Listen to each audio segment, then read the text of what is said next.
Bawat balita, makabuluhan. Bawat kwento, makapangyarihan. Boses ng Pilipino para sa Pilipino. Live mula sa MBC TV Studio.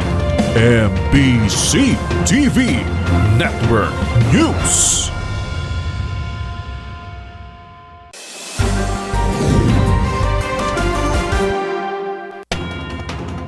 Pilipinas, una sa ating mga balita. Nang dahil sa simpleng asaran sa ospital ang bagsak ng dalawang high school student matapos silang masaksak ng mga kaeskwela sa Pasig City. Ang rambulan ng mga estudyante nakuhanan pa ng video at agad nag-viral sa social media. Una sa balitang yan si Edniel Parosa. Viral sa social media ang video ng rambol na mga kabataang naka-uniforme pa ng pampublikong paaralan sa Pasig. Makikita sa kuhang matapos ang gulo, isang estudyante ang duguan, makaraang masaksak ng karambulan. Sa panayam ng DZRH News, nakumpirmang mga mag-aaral ng Rizal High School ang sangkot sa insidente. Dalawa ang sugatan sa pananaksak ng kapwa mag-aaral, habang 7 minor de edad naman ang hawak na ngayon ng Pasig City Police, mga grade 7 to 10 students. Ayon kay Principal Richard Santos, stable na ang isa sa mga nasaktan habang kailangan namang operahan ng isang tinamaan umano sa baga. Kaninang umaga po meron pong update yung nanay nung isa na kung saan ito po yung merong malumang tama na makikita po natin sa video. So as per mother po, kailangan po siyang operahan po dahil parang inabot po yata yung baga. Naku po. Ayon sa Pasig City Police, isa lamang sa mga sangkot ng nanaksak gamit ang na-recover ding folded knife. Nabatid na asaran lamang ang dahilan ng pagtatalong nag-ugat sa loob ng eskwelahan bago na uwi sa rambulan sa labas. Aminado si Santos na pahirapan sa kanilang masuyod o ma-inspeksyon ang lahat ng gamit ng mga bata dahil sa laki ng kanilang populasyon. Mas challenging on the part of our security personnel kasi we have less than 13,000 students, junior and senior high school diyan. So talagang marami kami nakukumpiska na patalin. Talaga, ano? Ipa ko sa inyo, yung ating mga nakumpiskang patalin ay nakakaalarma ito kasi sa ating mga kabataan, lalong-lalo na sa ating mga magulang. Kinundina na pamalang syudad ng Pasig ang insidenteng isinangguni hindi lamang sa PNP, kundi maging sa Department of Education.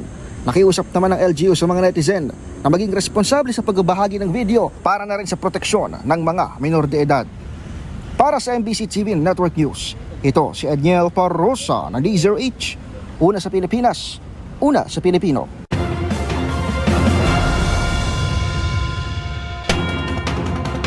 Nasamsam naman ng National Bureau of Investigation o NBI ang 270 milyong pisong recycled smuggled na sigarilyo sa Capas Tarlac. Ang mga detalye alamin natin live kay Val Gonzalez. Val.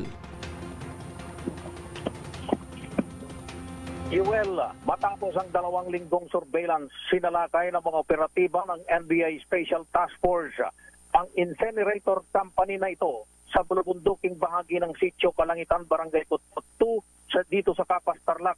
Kahong-kahong na mga smuggled na imported na sigarilyo na nagkakahalaga ng 250 to 270 milyong piso ang nasamsam ng mga otoridad. Sabi ni NBI Director Jaime Santiago, ang mga puslit na sigarilyong ito ay sasalang na sa incinerator para sunugin, pero natuklasan ng mga operatiba na ibinebenta pa uli ito sa mas mababang presyo. 2 ang ipinosas ng NBI, kabilang na ang plant supervisor na si Nelson Santos at Antonio Ariel Daria, isang environment consultant ng Hashem Plant Incinerator Company. Ayon kay NBI Special Task Force Executive Officer Richard Sison, si Daria ang tumanggap ng 17.5 na milyong pisong bypass money para sa inisyal na pagbili ng recycled cigarette na isinakay sa isang 10-wheeler truck.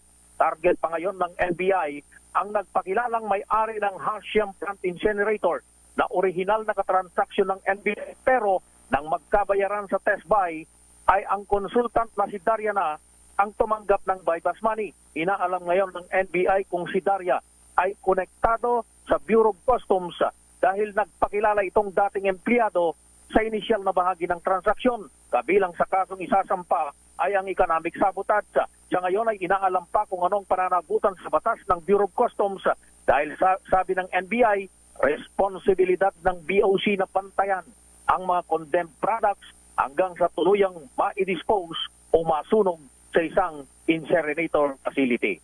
Mula rito sa Kapas sa lalawigan ng Tarlac, ako si Val Gonzales, TZRH, una sa Pilipinas, una sa Pilipino.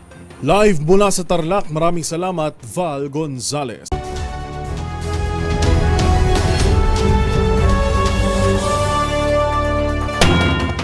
Sinabi ko yan, ito ang kwelang hirit ng mga netizens sa rare sighting ng isang anglerfish na kilalang naninirahan sa kailaliman ng dagat. Nag-viral kasi ang di umunoy inspirational backstory sa kung paano nito nasilayan ang ganda ng araw. Ilang sandali bago ito pumanaw. Ang mga netizen may kani-kanilang kwelang hirit sa kung ano raw ba talaga ang sinabi ng viral anglerfish. Narito ang report ni Arnold Herrera.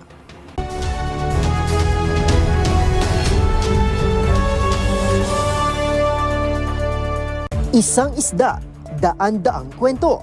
Naging usap-usapan kamakailan ang pambihira at posibleng kauna-unahang sighting ng isang abyssal humpback anglerfish malapit sa surface ng Tenerife sa Spain ilang oras bago ito pumanaw.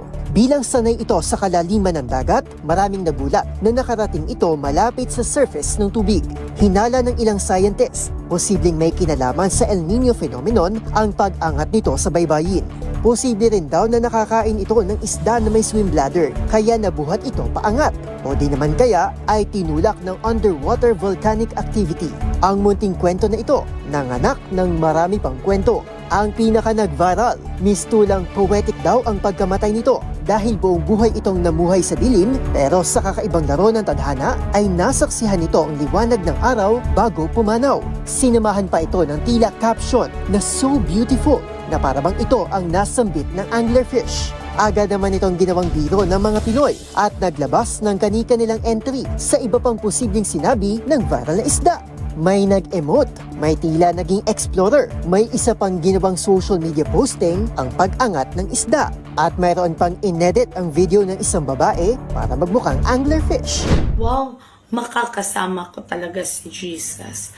Wow, ang ganda pala ang langit, ganon. Gusto mong makita ang nasa paligid. Dinala ng mga labi ng isda sa Museum of Nature and Archaeology para mapag-aralan. Para sa DZRH-TV, ito si Arnold Herrera. Una sa Pilipinas, una sa Pilipino.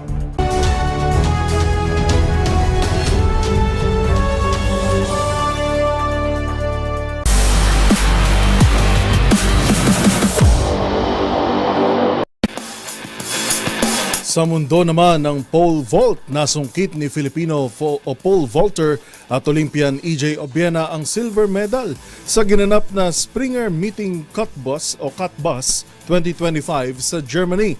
Ang mga detalye sa report ni Matchpoint, Millie Borja.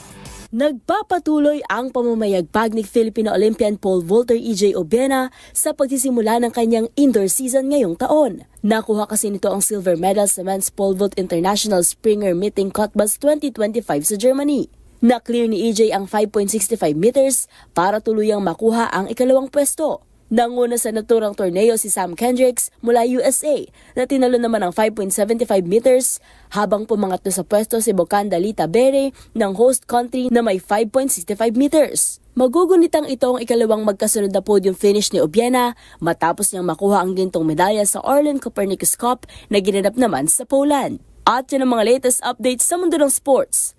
Para sa MBC TV Network News, ito si Millie Borja ng DZRH TV, una sa Pilipinas, una sa Pilipino.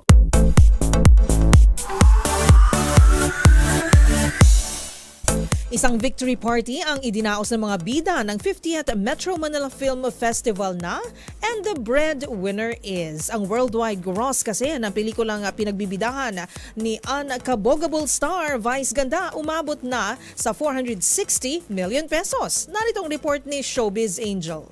Talagang winner ang And the Breadwinner Is ni unkabogable star Vice Ganda. Ang worldwide gross ng comedy drama na entry sa 50th Metro Manila Film Festival umabot na sa 460 million pesos as of February 20.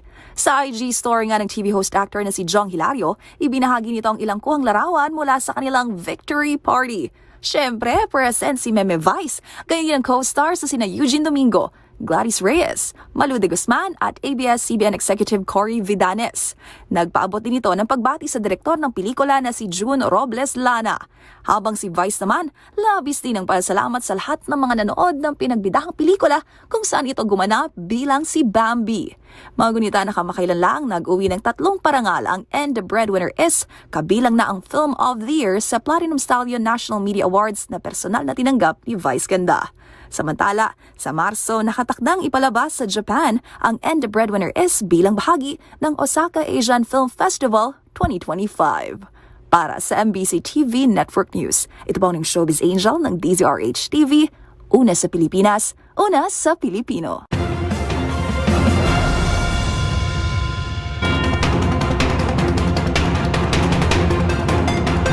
At yan po mga nakalap naming balita ngayong araw ng Biyernes. Ito si Yuel Reyes. At ako naman po si Karen Oyong. Magkita-kita tayong muli bukas. Hindi bukas, sa darating na Darating Lunes. na Lunes na. Sorry naman, masyadong masipag. Sa Lunes na po. Para sa mga balitang makabuluhan, mga kwentong makapangyarihan. Hatid pa rin ang boses ng Pilipino. Para sa Pilipino, ito ang MBC TV Network News. Una sa Pilipinas, una sa Pilipino.